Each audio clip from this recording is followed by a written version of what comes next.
Bonjour, je m'appelle Audrey, j'ai 24 ans et je voudrais te témoigner en fait de comment j'ai fait une expérience qui m'a montré que même si j'avais tout, il me manquait en fait quelque chose d'essentiel dans ma vie.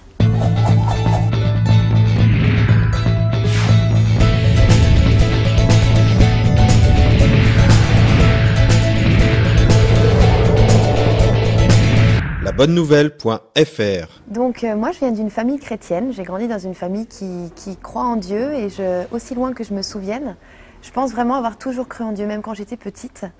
Mais en fait quand j'ai eu 16 ans, j'ai fait une expérience vraiment qui m'a permis de voir qu'en fait je croyais en Dieu mais je ne le connaissais pas vraiment.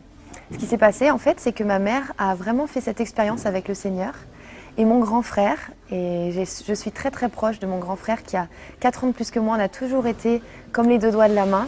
Et j'ai vu mon grand frère complètement transformé en fait. Il fumait, il était bien dans la drogue, dans la fête. Et il est allé à un rassemblement chrétien avec des jeunes chrétiens.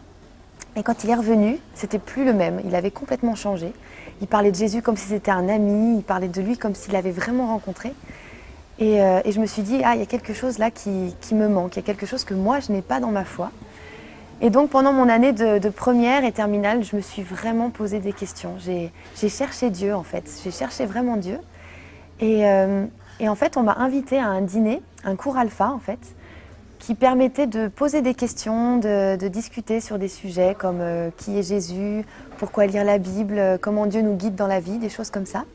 J'y suis allée un peu par curiosité et puis en fait, j'ai rencontré des chrétiens là-bas, des jeunes chrétiens entre autres, qui avaient quelque chose que j'avais jamais rencontré. Il y avait quelque chose en eux de différent dans leur regard, dans leur vie, dans leur sourire, leur manière de parler de ce qu'ils vivaient avec Dieu. J'ai dit, vraiment, là, il y a quelque chose que moi, j'ai pas et que je veux. Ça me faisait très envie et on me disait, Dieu te tend la main, Dieu veut t'offrir un cadeau, prends-le. Et je le prenais pas parce qu'en fait, j'avais peur de quelque chose. J'avais vraiment... J'avais peur. On m'avait en plus, j'avais entendu des témoignages de gens qui avaient vécu des choses fortes avec Dieu et qui avaient parlé d'expériences physiques, qu'ils avaient été touchés par la puissance de Dieu, qui s'étaient mis à pleurer, à trembler, qu'ils avaient senti le feu de Dieu. Et moi, ça, je me disais, oulala, non, surtout pas pour moi. Ça me faisait très très peur. Et donc, j'ai commencé dans mon cœur à me dire, Seigneur, si tu existes vraiment, je veux te rencontrer, je veux te connaître, mais doucement, parce que ça me faisait un peu peur toutes ces manifestations. Et voilà, donc j'ai cherché, j'ai posé des questions, j'ai beaucoup discuté, et puis il y a eu un week-end en fait consacré à l'Esprit Saint. Et c'est là que tout a changé en fait, parce que moi en tant que catholique, j'avais toujours entendu parler de l'Esprit Saint, dans le signe de croix au nom du Père, du Fils, du Saint-Esprit, j'avais entendu le Saint-Esprit. Mais pour moi le Saint-Esprit c'était pas une personne, et là, pour la première fois, j'ai entendu les gens parler du Saint-Esprit comme une personne qui change une vie, qui vient, qui transforme la vie, et je me suis dit c'est ça qui est arrivé à mon frère, c'est ça qui est arrivé à ma mère, c'est ça qui est arrivé à tous ces chrétiens, ces jeunes chrétiens qui sont brûlants, qui sont resplendissants, qui ont un tel sourire, une telle vie. Et je me suis dit, c'est ça qui me manque. Et en fait, j'ai été poussée par quelque chose qui a fait qu'en fait, j'ai demandé la prière. J'ai demandé la prière à des gens qui ont invoqué l'Esprit Saint pour moi. Et ils ont prié pour moi. Et à ce moment-là, j'ai été saisie. Vraiment, j'ai été saisie par une présence. Et j'appelle, à chaque fois, je décris ça, c'est difficile, mais comme une sorte d'amour liquide, une sorte d'amour qui m'a envahie et je me suis mise à pleurer, à pleurer, à pleurer. Et là, j'ai commencé à prier en langue. Donc la prière en langue, on en parle dans la Bible vraiment, c'est des mots qui sortent, c'est pas du français, c'est des mots qui viennent du cœur. Et c'est plus l'intelligence qui prie, c'est vraiment le cœur, c'est vraiment l'Esprit Saint qui intercède pour nous auprès de Dieu. J'ai commencé à prier en langue, je savais même pas ce que c'était, j'étais en larmes, je savais pas ce qui se passait, c'était vraiment très très fort.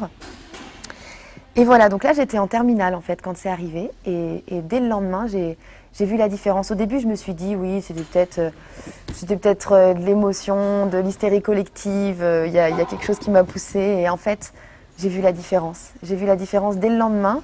Mon père m'a posée en bas du lycée et je me cachais la bouche derrière mon écharpe pour prier. J'avais envie de prier, j'avais envie de prier. Avant je priais un peu par piété, mais j'étais sincère. Hein. Je parlais à Dieu, mais dès du jour au lendemain, j'avais l'impression que ça y est, ça y est, je connaissais Dieu. Il y avait quelque chose qui s'était instauré entre lui et moi. Et Et donc je priais comme ça pour monter au lycée. Et puis j'ai commencé à ne plus pouvoir m'empêcher de parler de Dieu. Alors je parlais du Seigneur à ma meilleure amie. Je disais mais Dieu existe. J'ai fait une expérience tellement forte. Je te jure, Dieu existe. Et dans mon cours de philo, parce que bon, l'année de terme, c'était quand même chaud parce qu'il y avait les cours de philo. En plus, j'avais un prof qui était complètement athée, qui faisait que casser les chrétiens et la Bible. Et ça m'a fait me positionner, me rendre compte à quel point j'avais un amour pour Jésus qui était en train de naître en moi. Et dès qu'on parlait de Jésus en mal, ça me faisait mal. Et j'ai eu envie de plus le connaître. Du coup, j'ai eu envie de lire la Bible aussi, de découvrir qui était vraiment ce Jésus.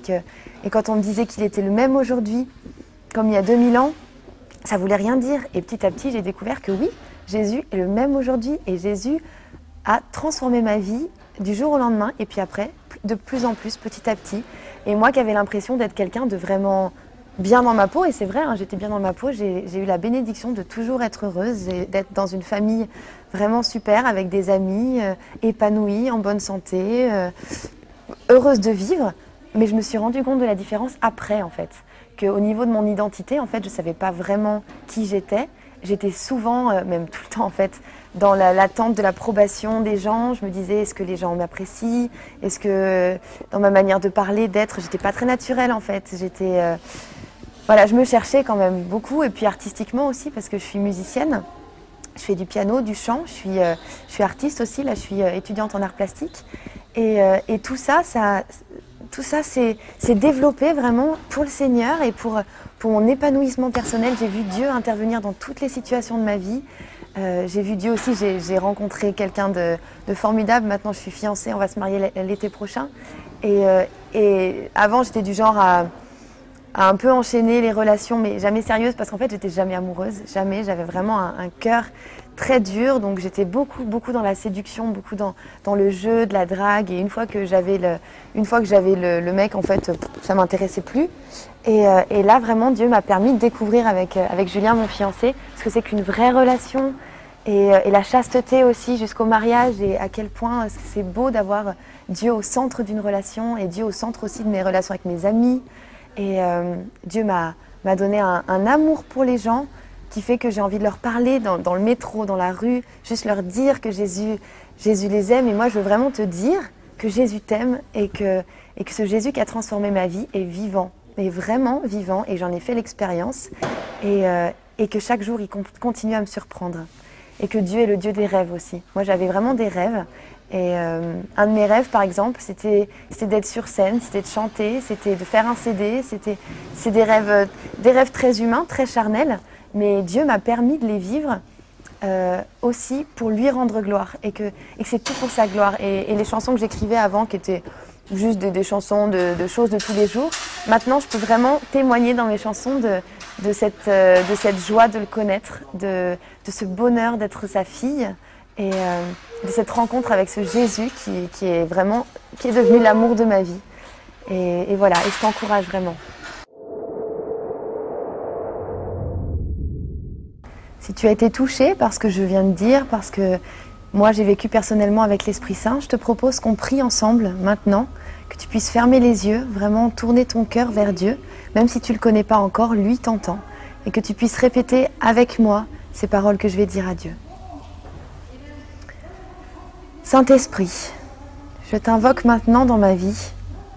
Je t'invite vraiment à venir dans mon cœur, maintenant. À me révéler ton amour.